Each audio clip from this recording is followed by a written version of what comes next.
Welcome to Stay Cool Forever, the podcast where we are looking at 90s movies from the future and seeing how they hold up. Are they still classics? Are they still good? Are they problematic?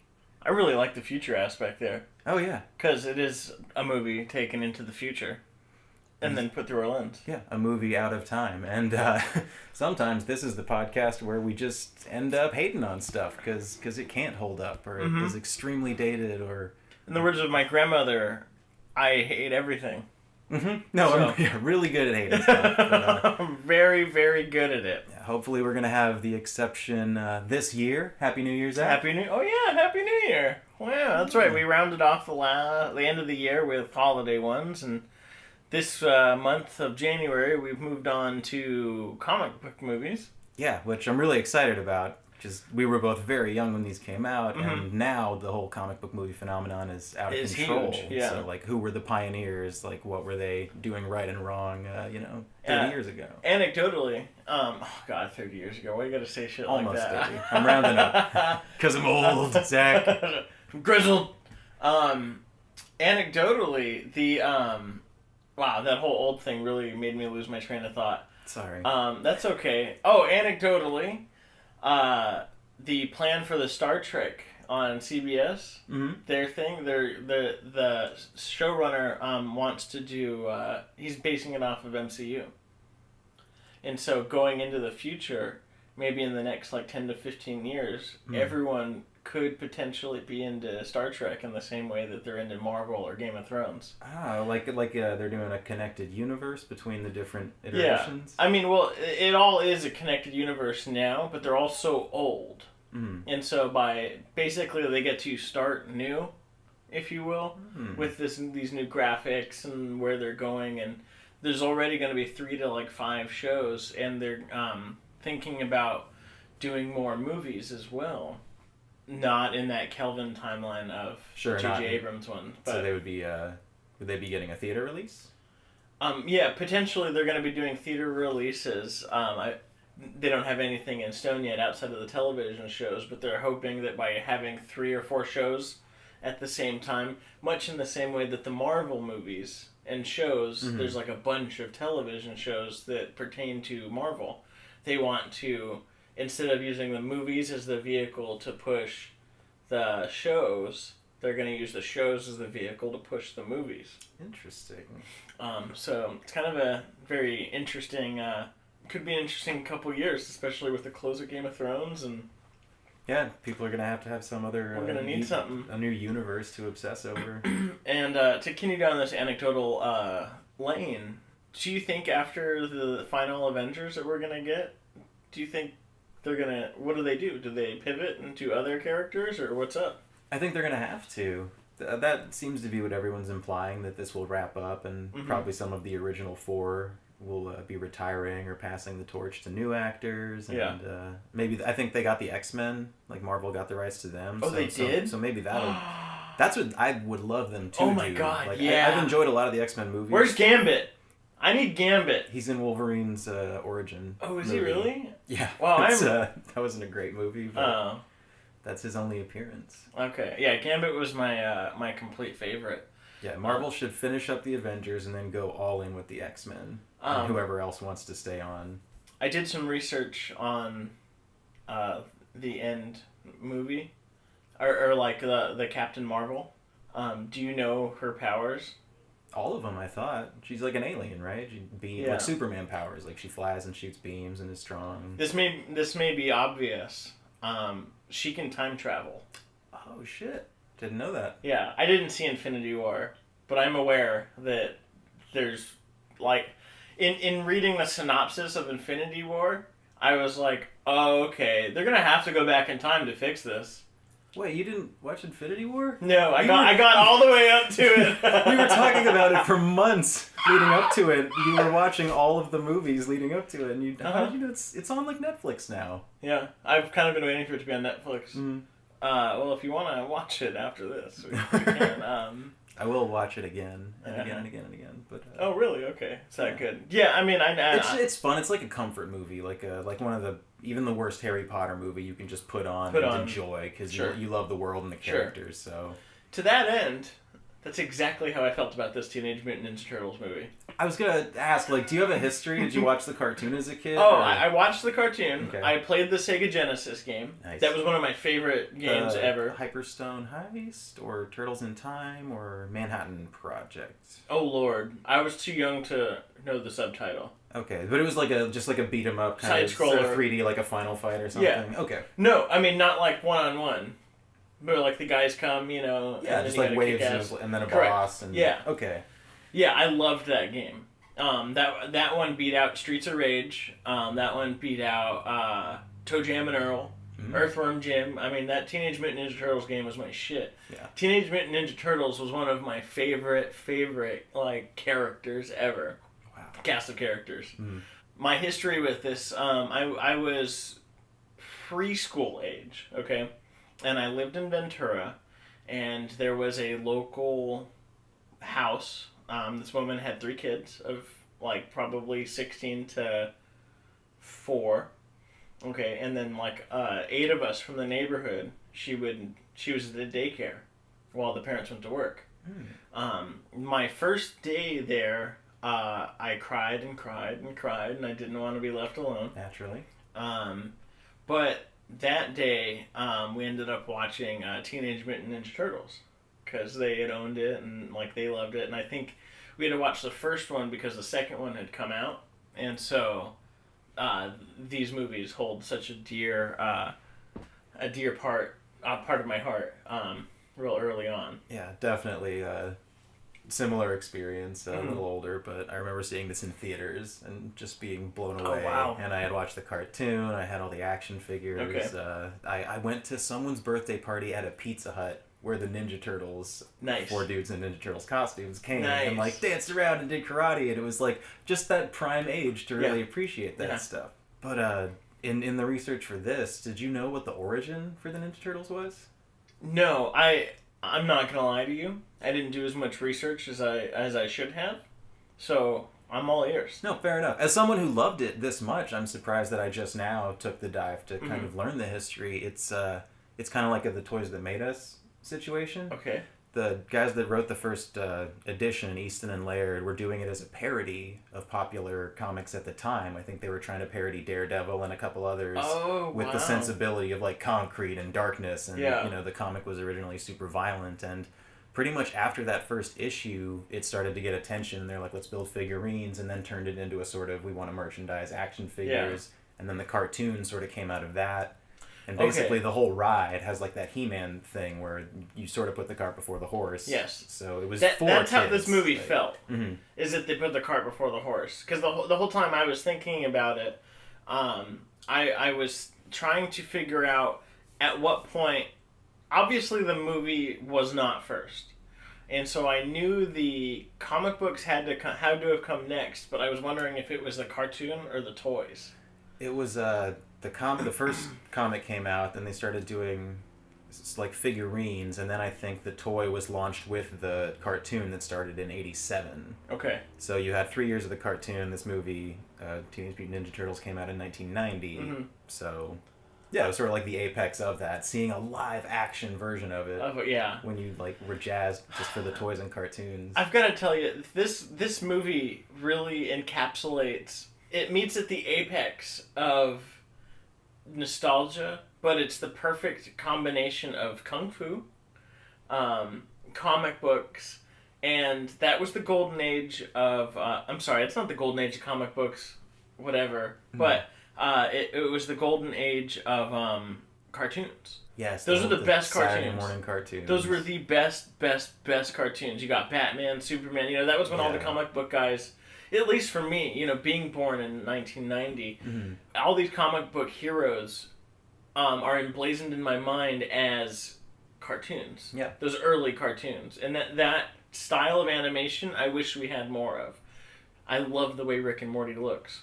However, there's something perfect and caught in time those early cartoons had. Like the G.I. Joe or the Spider-Man and X-Men's. Yeah. Justice League. You know, and then even when like the graphics got a little bit better and you got the sort of Batman Beyond. Did you ever watch that?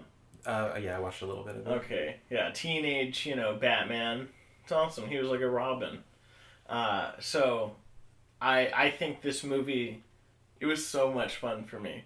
It was so much fun for me, When the first time you see April O'Neil, I go, oh yeah! April O'Neil! And then they did her hair perfect. Mm-hmm. I think and that trench coat, her fashion is somehow strangely relevant. So good. It's all retro now, but yep. They were really doing it right in the movie. It's really interesting. Of all the movies that we've watched so far, I think the clothing of Casey Jones and the clothing of April O'Neil are cool again now. All the other movies we've watched, I haven't seen a style of outfit that has transgressed into 2019. Yeah, or has come back at any point. Yeah. Yeah, 90s, I think was a pretty dark age for, as I mentioned before, for fashion, for hair, for a lot of things. But, I loved her hair. No, same. I was, the whole time I was sitting here in the dark by myself, just in awe, completely enjoying it. And my notes clearly reflect how much I enjoyed this movie. I was having so much fun, and I'm going to watch the second one. Oh, definitely. I actually looked to see if there was another Ninja Turtles movie on a app for free. I couldn't find one. I know you can rent them all on Amazon. But, okay. I've definitely seen the reboots. I remember the reboot more than this one. Okay. I mean, not the reboot, the sequel. Okay.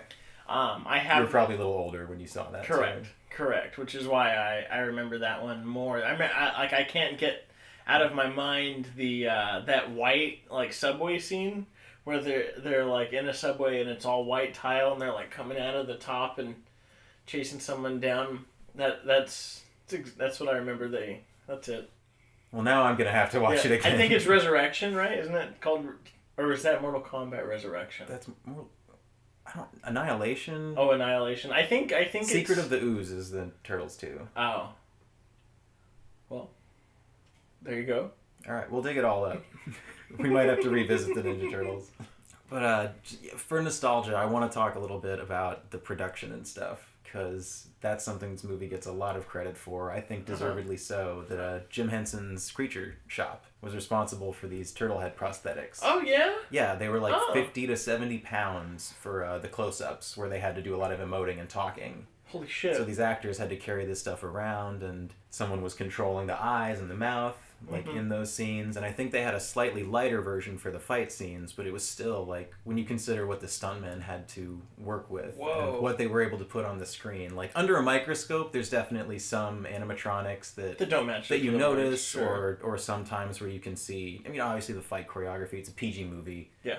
And it's not going to be super gritty, and you can see that there's, a dude in a heavy fucking costume, struggling to do a roundhouse kick and a flip or whatever, but god damn, they do it so well.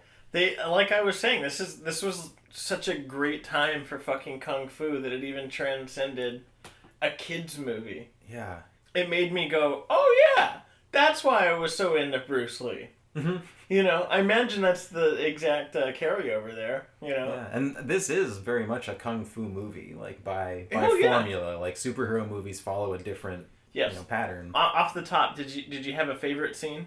I had a least favorite scene, I can tell you. Okay. No, I think, honestly, my favorite scene is, that fight with Shredder at the end. Because, I love the music in this, and I'll elaborate more on that. Me too. But that was very moving for me as a child, when they were all taking turns fighting Shredder, and you saw them, teaming up, and, the musical theme they worked into the third act was at its apex, and it was that's what you want. Yeah. In the cartoon, they don't fight Shredder, they fight robot foot soldiers, and, that's, if you're a Ninja Turtles fan, that's it. Shredder versus the Turtles. Yep. And, you got to see it, and I thought they did it really well. And they left the door open, which was just fantastic. My favorite scene was when you get the backstory of Splinter. Yes. And he's mimicking the moves as a little miniature rat in a cage. I love how they had a talking head vibe with that. He starts telling the story, and then it's just black background with Splinter seemingly talking to the camera. And question: baby turtle and rat animatronics, adorable or terrifying? Oh, adorable. Okay, I thought so too. Oh, I loved it. Yeah, I have zero qualms with this movie. Absolutely zero. I mean, it may be complete nostalgia, but just awesome. That's kind of what I'm afraid of. Like, I really struggle to find maybe things to discuss about it being dated. But this was the Rotten Tomatoes score 40% for critics, Really? 80 for audience. Oh, okay. And I know there's a discussion with the reboots, like, why do people love the old one and they give so much shit to the new one? Which I think, nostalgia accounts for a lot of it. But there's also great characterization, storytelling. It's analog, which is super charming, even if it's very charming, not perfect. Now, tell me, were there live action reboots beyond the sequel? Of the Ninja Turtles movies? Yeah. Yeah. Recent? Yeah. Michael Bay produced, I forget who directed, but he produced like a 2014 and 2017, I think. What the fuck? They were interesting. I enjoyed them, but they're so just bright and bombastic and full of CG. Michael Bay. Yeah, I don't remember anything about them, but I remember kind of being like, all right, this isn't so bad. Like, it's not an insulting, imagining of the Turtles. And they do finally work in Bebop and Rocksteady to the sequel, the reboot sequel, which was fun. Yeah. Wow. Yeah. I had no idea. So, I mean, those if they're for free, check them out if you can, if you're not too disgusted by them. I know I led this show with I can't enjoy anything, but I have a feeling I might be able to enjoy those. I think nostalgia does a lot of the work for you. Yeah, which is kind of sick. Mm-hmm. It's a little twisted. So what was your least favorite scene? Not least favorite scene, least favorite concept. Just, I hated Danny. Oh, sure. This whole movie. And I get that you're supposed to. Maybe he's like a vessel for indifference or Gen X, and you're supposed to kind of witness what he witnesses and realize that, I find it absolutely painful that, his father goes, yeah, I gotta take him to school every day because he doesn't show up, and then he just puts his headphones on. Mm-hmm. Nice. Yeah, that's been happening forever. Who doesn't do that? Yeah. Shut up, Dad, I'm putting on my headphones.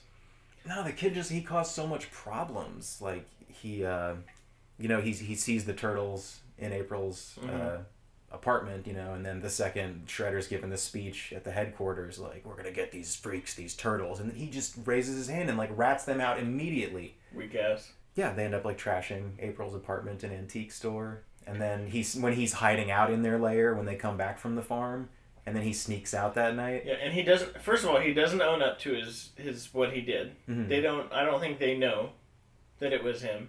And then he sneaks back out, presumably to rat them out again, but then has a change of heart because Splinter talked to him.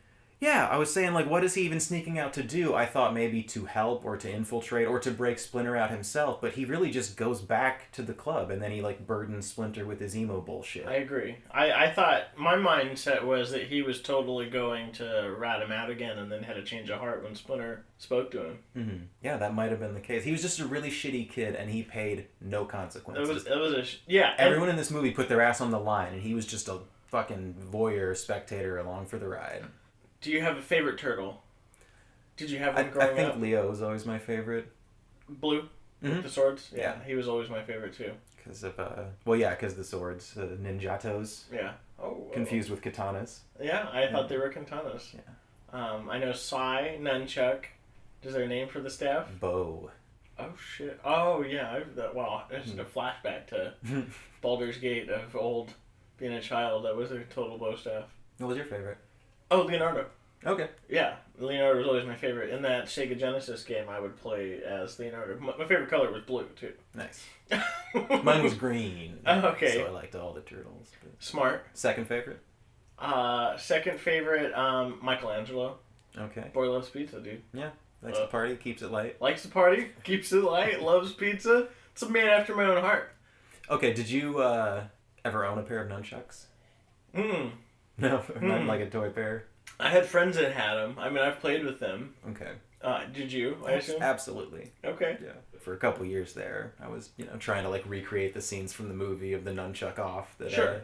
Yeah, the little look at my, look at my skills. Look at my skills. Now, how do you feel about the fact that you can't have nunchucks out in the world? Legally? Are they banned here? Yeah. Oh, no shit. Yeah. Huh. It seems like they were never that common. Yeah, I agree. But that was one of those things where I always thought, Yeah, the nunchucks, and then you get experts who tell you that, oh, well, nunchucks are very deadly weapons. Like, yeah, I'm sure they are, but I only see kids with them. I looked up, apparently they evolved from some kind of harvesting tool, like a sickle, but just whacking stalks.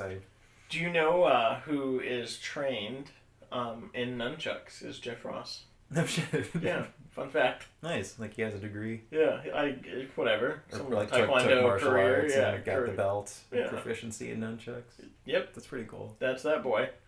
What an odd piece of trivia for him to have. Amongst other things. There's a lot of 90s specific things going on in this movie. I'm hoping you jotted down a few of those. Okay. Okay, one of the first shots, Twin Towers. Yeah, that was one of the first things I thought of. Just Cotton Time. Mm-hmm. Absolutely Cotton Time. Yeah, because it's like an iconic landmark. You're not going to not show it in a New York City skyline, but they're not there anymore.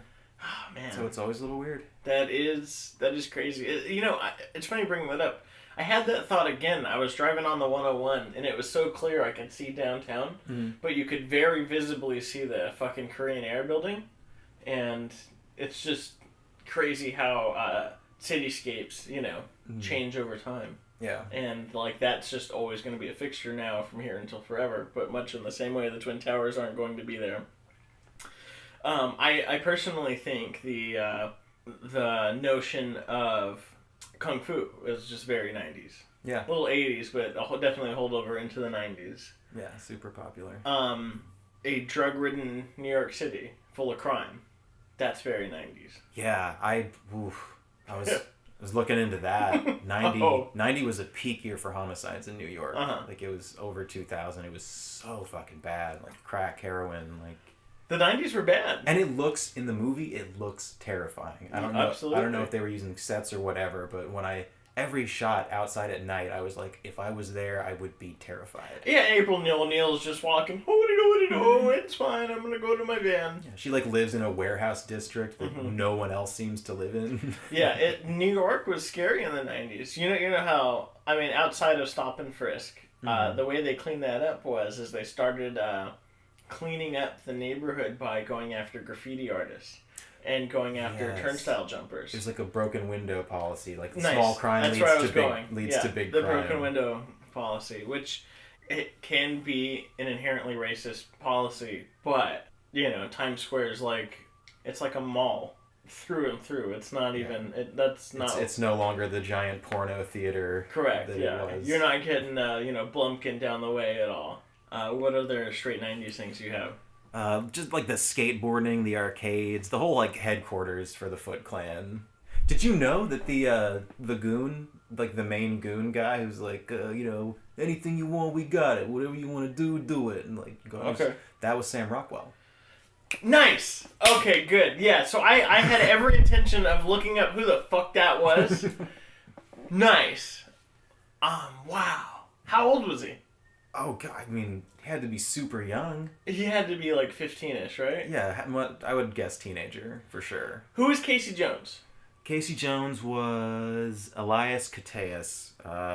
He was in a ton of Chicago PD. He's one of those guys who's a working actor. He's probably been on CSI. Yeah, because I recognize the fuck out of that guy. Yeah, he did Gattaca, The Thin Red Line, and Zodiac. Those are his bigger movies. Gattaca, yeah! Oh, wow, I loved Gattaca. Okay. Yeah. So I really wanted to put a 2019 lens on this movie, and I think the Shredder Gang, the Foot Gang, that's a total allegory for ISIS. Okay, I was having that thought too, but okay, elaborate, please. Well, because just the way that they're join us. We will give you whatever you want. You just gotta be a part of it. Yeah. You just gotta do what we say with one central leader, and they just they create their own community and create crime and go get what they want and repurpose it in other ways. It was very, very reminiscent, I felt of ISIS, minus the NPR style join our gang pledge. I loved that. It's this is your family. I am your father. Yeah. I want you all to become full members of the Foot Clan, and you can sign up for our silver, gold, and bronze packages. He's selling essential oils or something. Sorry. You get a tote bag if you join. Yeah. You know, that was funny. God, that was wild. My question is, what is the Foot's mission statement or 5-year plan? If not world domination, every time we see the headquarters, it's just stockpiled with shit. Like, they're stealing stuff, but they don't seem to be moving the product. They wasn't selling nothing. I fully agree. Stockpiling it. I was like, okay, so great. You've got these VHS players, which will get you a bunch of bank later in life. You've got all this stuff, but there's no buyers. I think this is why it's so caught in time, is it didn't matter. Yeah. The way it comes across when you look at it now is that Master Shredder's whole plan here was to get back at Splinter. He just knew that motherfucker was there. You know what I mean? Yeah. Even though he had killed Master Yoshi, it seemed like his entire being was anti-Master Yoshi. And he's like, oh shit, the rat's alive? Let's kill him. Okay, on that topic, if we're going to look 2018 lens in terms of like problematic things, it's not so much problematic as a highlight that the villain, his origin story was that he wanted a woman that someone else had. So he killed them both. Fighting for, you know, the idea that women are prizes. You gotta fight for their honor and whatever. And he murdered them. But I love that that does seem to be his ultimate motivation, is him against Splinter, because he has so much resentment for him in that final scene, like to fucking joust at a Ninja Master rat, like, you fucking rat. And then even at the end when he's like holding himself up on the nunchucks with the spear, before like Splinter's like talking and he's just like, I gotta kill this fucking rat, and like tries to pull out a knife to throw at him, like knowing that he will die doing that, but he just he's really mad. Because he didn't get the prize of the woman. He already killed the woman and the guy, but now it's the rat. He's just got a loose end. Yeah, it's an image. Exactly. The rat's the loose end.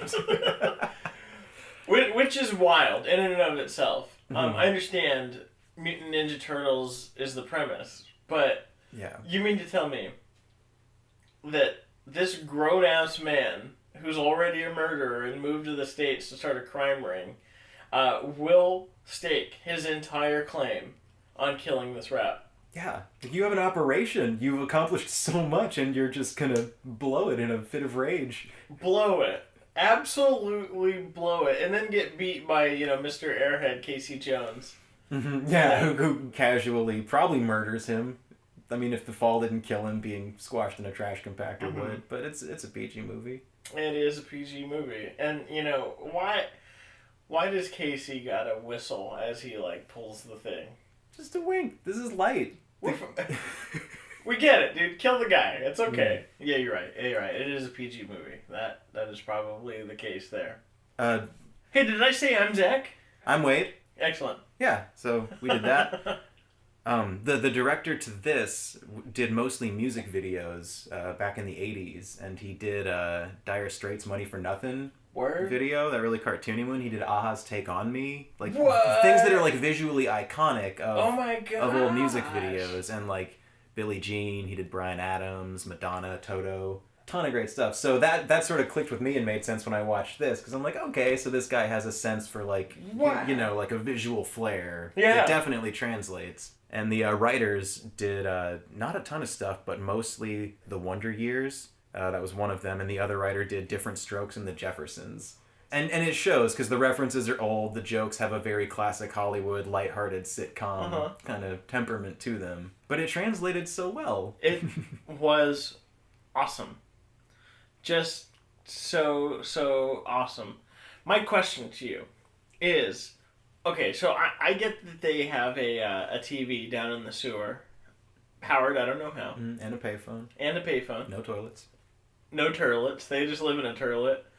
I thought it was real kitschy and cute that they had a baseball opinion when they first meet Casey Jones, because Raphael was like, what? That's not a Jose Canseco bat. Yeah. And I think that was pre-steroids era. No, because they make the joke later. Wayne Gretzky on steroids? Oh, yeah, you're right. Yeah, you're right. Well, God, I felt like the fallout was much later, though, of the steroids era. Somebody had to have been doing it. Well, they were definitely doing it. Maybe it was an Olympics, Russian Olympics or something from the Cold War era. Jesus Christ, have they been doping this long? Probably. Yes. Yes. We strive for accuracy on this podcast, but I'm gonna go ahead and say 100%. How come? I guess a total '90s thing. How come the evil guy's got to have a multiple TV headquarter? Oh, I love that. I love it, but it seems so fucking just kitschy. It seems like a very classic villain thing to have. I'm gonna watch the same thing on 30 screens. Mm-hmm. Just to make sure I'm seeing it all. You know, and they nailed the corrupt cops of New York. Oh, yeah. I mean, there was a lot of social commentary, I feel like, going on with this. Well, I'm glad you brought that up, because something that stuck out to me was that when Danny got arrested, did he get a phone call? Because the chief didn't call his dad till that night. Clearly a quid pro quo, like, for sure. You know, you're in media, I'm going to get your kid out of jail, you got to shut this reporter up. Get her off my ass. Absolutely. Did he get a phone call? He might have, but I'm sure he called someone stupid. Yeah. You know, like his non-existent girlfriend. I'm in jail. I'll talk to you later. Just pretended to have a conversation because he's such a stupid teenager. Doesn't even dial. Hey, babe. Yeah, and like the cops just showing up like at the first and last fight scenes of the movie. They show up like right when the action's over. Like utterly absent otherwise. Didn't seem to notice a crime wave of ninjas stealing truckloads of stereos in broad daylight. So I have a theory. That Shredder and Master Tatsu here were in bed with the cops. If they made it today, they would have to explore how they infiltrated. Yeah. Yeah, because, I mean, the way they made it seem was, oh, we can't, say anything bad about the police. But you're right. In today's lens, they must have just been in bed with the cops, instead of don't talk bad about the NYPD, because we talk shit about everything nowadays. Yeah, because he was so adamantly denying the Foot Clan, and I'm like, oh, I guess because they're ninjas. Like, that's something I thought was interesting, is the magic of ninjutsu, where movies have always done this. Yeah, just disappearing or sticking to ceilings, or the whole like ninja vanish, like a smoke bomb, and somehow we're gonna clean Everyone's up the whole gone. mess. And it was cute. I think. What were we gonna ask? Oh no, just on the topic of ninja magic, when they all have a mutual hallucination of Splinter at the fireside. Oh yeah. Like I literally like meditation, bro. That's a power that can't be harnessed by most people. Yeah. No, they absolutely had a hallucination and learned their final goodbye. I think that would have worked better in a Star Wars sense if Splinter had already been dead. Also, go ahead. They were definitely doing a Yoda Force Ghost. For sure. Like, rip on that. At 100%. And I the whole time I was trying to reconcile when Splinter dies, and then I realized that that's the second movie. What? Oh, yeah. I'm pretty sure Splinter totally ends up being dead in the second movie. I'm happy to revisit this. I would like to be wrong, but I'm pretty sure he goes deaded. I think I'm going to have to revisit it as soon as possible to hopefully see that is not the case. That would be cool. So I can sleep tonight. Stella doesn't like it. Stella's not. Oh, Splinter, no! No! He's a rat like me! I've got 3 problematic things. Hit me. The fucking stereotype that a woman is scared of a rat. Sure. I'm scared of rats. Yeah, I don't want to see a rat, bro. I would have a second of like, and then I would deal with it, but I would definitely be scared of it. Yeah. I thought it was odd that Casey Jones, when seeing Raphael, wasn't a little freaking out. Weird about it. Like, I mean, let's forget that this is a monster in a trench coat that nobody seems to see. Everyone's okay in with public. He goes to the movies, but yeah, Casey Jones did not have a human reaction to that. He's like, "What are you, some kind of punker?" Yeah. And punks, they're always like covered in green and colored, they 300 pounds and when he paid for his movie ticket, don't you think the box office guy would have been like, "I'm sorry, sir. Are those 3 fingers?" Yeah, what is he paying with? Following that, the use of Toots Babe and Sweet Cake. Sure, yeah. A lot of the romance has its moments. And I forget which turtle says it to Casey, but they go, "You're claustrophobic." And he goes, "I've never looked at a guy before." Yeah, because Casey is not gay, nor is he afraid of enclosed spaces. Casey is not gay. Is the takeaway. It's sad because the execution isn't too insulting or dark. It's just the existence and the timeliness of that being a generally, it's like a slur. It's funny because he's an idiot because he doesn't know what claustrophobic means. So we're kind of playing on him as a homophobe. Yeah. But he's dumb. So it sort of like redeems itself just a little bit. Just a little bit, yeah. But having to go there anyway in a kid's movie at a time where it was just accepted that like, oh, haha, that's bad. I didn't get it. Oh yeah, at the time, no, way over my head. That was a parent joke there. How does no one notice a raised manhole cover? Furthermore, after seeing these movies, I would always look at manhole covers and be like, what if something's gonna come up? Mm-hmm. No, I tried to open a few. Oh yeah, hell yeah, absolutely. They're heavy. You gotta get a crowbar. Yeah. Yeah, you absolutely have to get a crowbar. The first time I ever got a crowbar, we went and tried to open a manhole cover. Just as a dumb kid, we're like, let's open it. We gotta see what's in there. Like 4 boys at Home Depot, like, one crowbar, please. They just all their coins and wadded bills. Here you go. One crowbar, please.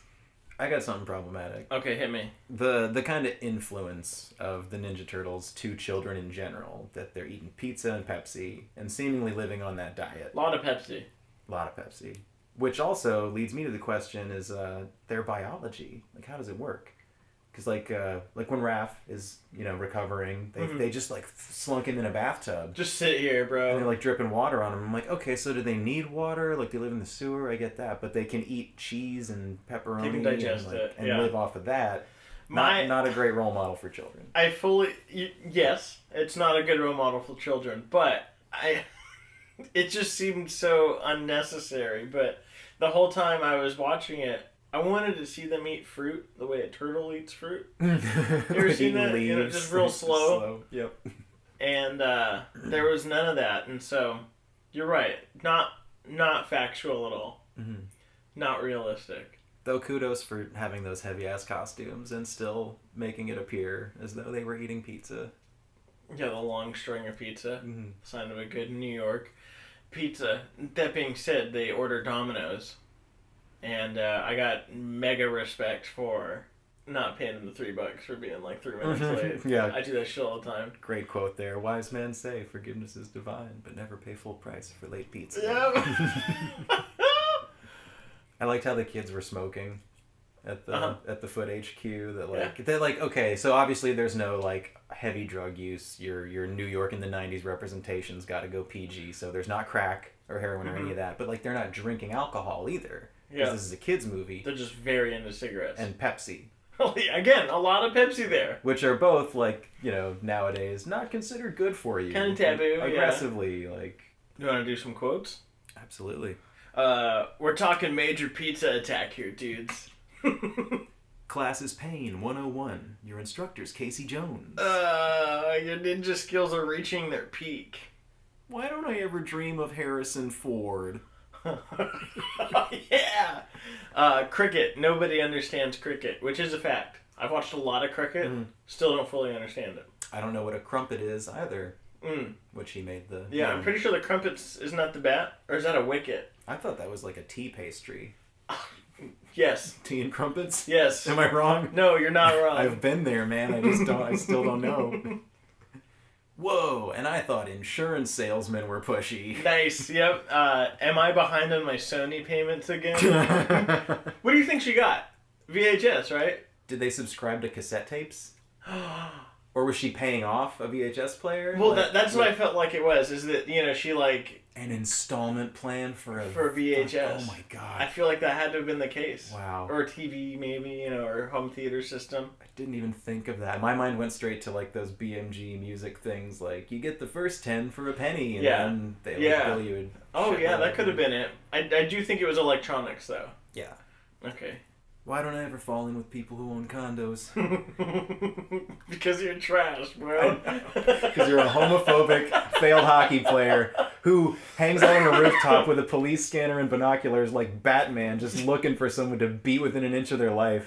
With sports stuff. Yeah. Because he's still an athlete. God, yeah, he's still got to be a man. Coach doesn't know what he's talking about, man. I'll show him.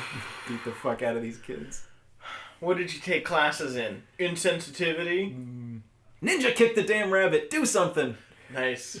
Hey Bridezilla. Can we keep her? Oh, yeah. At the very end, when Danny reunites with his dad, and then, they're like, oh, it's so nice to have you home, Danny, whatever, and he goes, it's just Dan now. Fucking punk. And that's what I wrote. Like, okay, you got me back on Danny now. Okay. When April's place was on fire, when it was burning and they all escaped, and then you see Danny, like, across town or whatever, looking at the fire, with kind of like, oh, I'm sad, what have I done? But, like, as far as he knows, she's in there burning to death. Or that they have murdered her. And I didn't think he was showing enough remorse. Again, I hate this kid. But at the end, when he said, it's just Dan now, like, oh, is that your journey? Yeah. Is that why you're a piece of shit? Because you just wanted to be called Dan? Because Danny's little baby boy name? You want to be a man now? I was in with the wrong crowd, so I'm a man now, Dad. I've been through some stuff. And that... Where's the mother? And why is April at a place with Danny? What's going on here? Am I to assume that the network guy is like a surrogate father to April who must have no family? I guess so. Like he heard she got mugged and went to her place and brought his kid. Oh, okay. But okay. Yeah, it seems a little weird. Like they had to force the scene to like, how are we gonna get them at one of our sets? Like that's not the newsroom. Okay.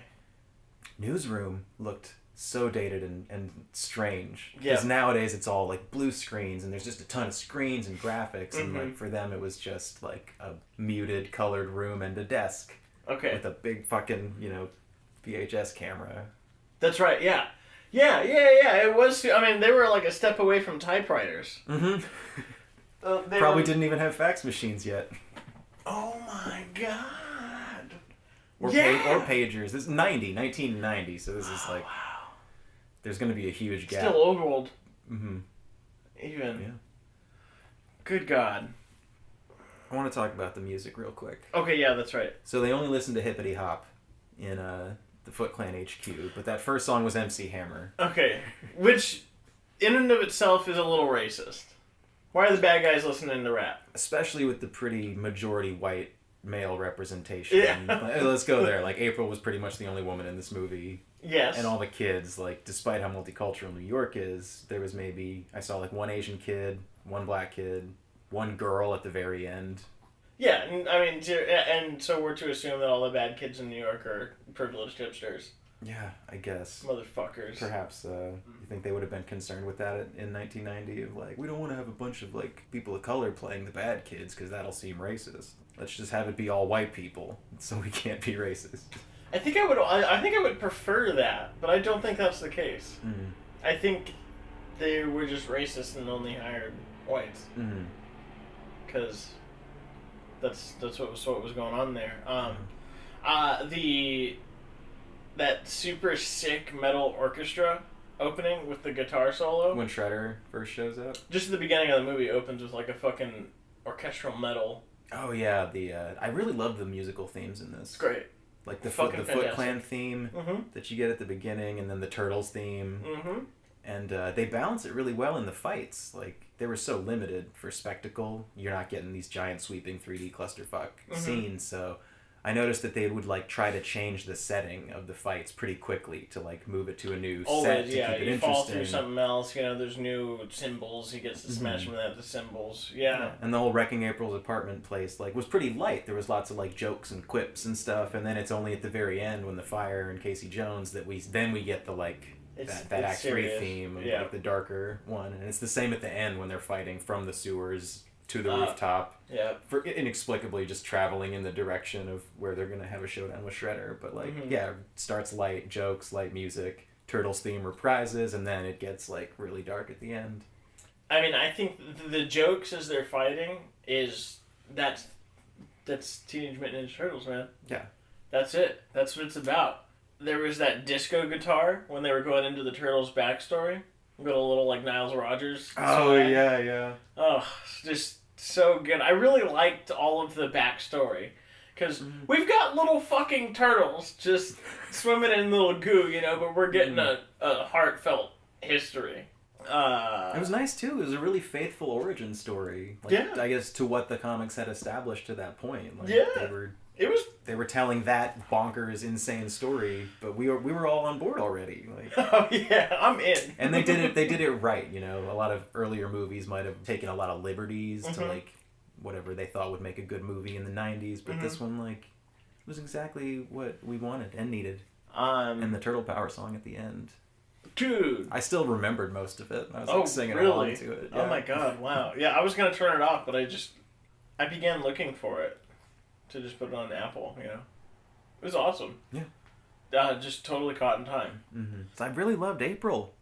April was awesome. Like as a kid, I didn't think she looked right because I had the cartoon one with like the long hair and the bangs instead of the perm. She was perfect. But nailed it. Like her and Casey Jones, I thought, like, perfect for like the human actors who got to use their own voices. Like, just like really impressed with their work in hindsight, and I'm glad that they both like remained character actors that can get good work. Yeah, I mean, absolutely. I have one more final point, and it is this movie was still better than the original Final Four movie that they had in like the mid-2000s. Fantastic Four. Sorry. Yeah. They haven't quite figured out how to make a good Fantastic Four movie. Yeah, that Fantastic Four movie was all character development in one fight, and this movie blew that shit out of the water. Yeah, it was really good. No CGI. So my score. Please. Caught in Time. I loved it then, and I still love it now. But it really just encapsulates the '90s. Both this movie and my pick is the Stone Temple Pilots. Oh man, I was actually gonna pick them. Oh yeah. No, I had a backup. Oh okay. But yeah, please. Were you really gonna pick Stone Temple Pilots? Yeah, because it's it's not perfect, and it is stuck in time, but it's so good. No, yeah, it's not perfect. It is what it is. But I love it. I can't believe you had a backup just in case. That's great. I had a couple. I really put some thought into it, but Stone Temple Pilots is a great one. Excellent. My backup that I'm gonna go with is The Wallflowers. Give me a song. Oh my god, this is shameful. One Headlight. Oh god, I feel bad that I don't know so it. long ago, I don't remember when. That's when they say I lost my only friend. Oh yeah, okay. Yeah, okay, sorry. I'm like fucking butchering it. Nice. No, that's great. Yeah, just they did so much right. And there's a lot of nostalgia that gets me through. At the end of the day, man, I loved this movie.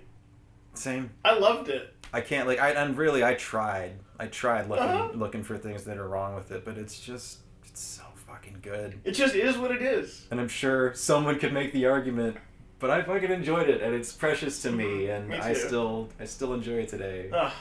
So enjoyable. This was probably one of the first ones that I just loved. Yeah. I'm gonna watch again at some point. And as is our trend, I'm sure, like the remaining 3 movies we chose this month, we're just gonna fucking hate them and rip them. No. So I'm sure if you're listening to this, you've seen what the others are going to be. Definitely a little darker and later into the 90s. You got the Crow, Spawn. Crow, Spawn. Blade. Fuck. I have such a hard time remembering those 3 movies. Yeah. Very different from what the Ninja Turtles was. All dark. Yeah. All very dark themed comic books. With dark soundtracks, too. Yeah. I'm very excited for all those soundtracks and all these. Same.